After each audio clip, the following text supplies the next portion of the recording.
So this video comes out of my endless fight to beat an incurable cancer bucket list. So you know, when you're faced with just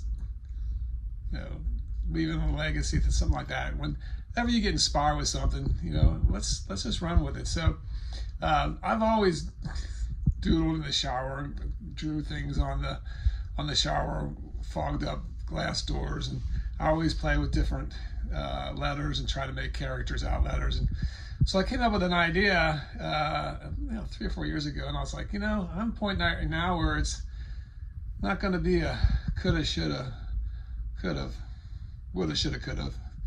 It's going to be I can, I will, I did. So with that in mind, I'm going to share with you just a little venture I did, part of my bucket list, and created a piece of jewelry. So I'll show you.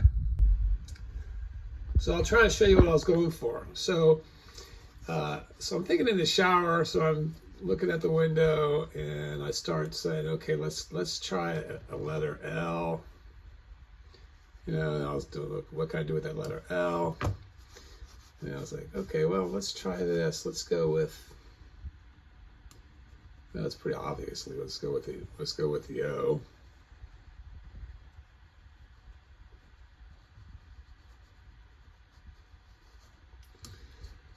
So okay, well, let's just finish it off with a fun V.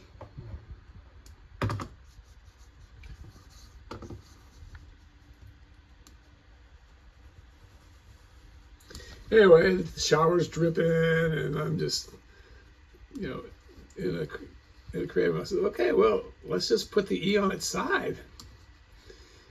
So, in any event, that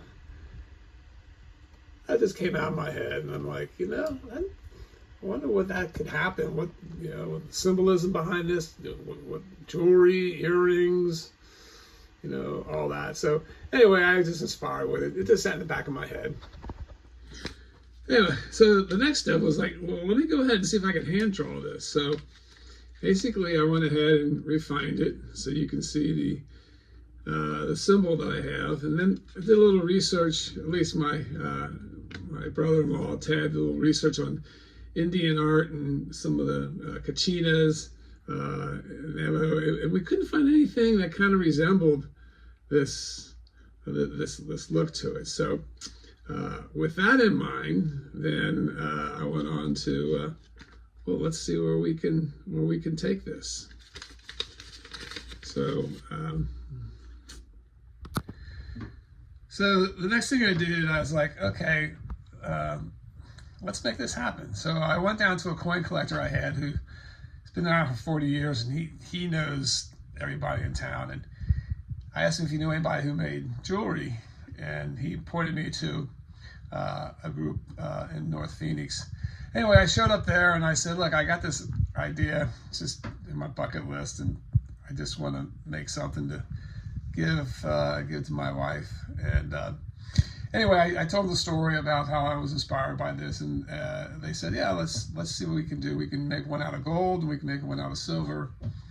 And then he said, well, we'll go to the finite element modeling and go ahead and create the mold, and we'll bring you back and you can take a look at it. So I was like, all right, well, let's see where it takes it. Now, gold's about $1,800 or something like that. So I set on the silver. We'll talk about that later. So the day came when they called me up, and they showed me the finished product, and this is how it came out.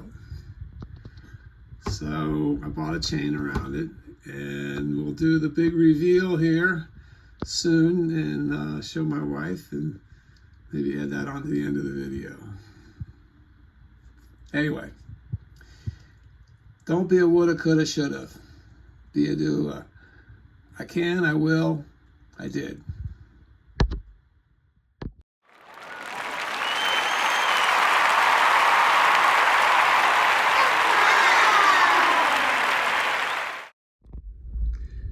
Did my wife look marvelous?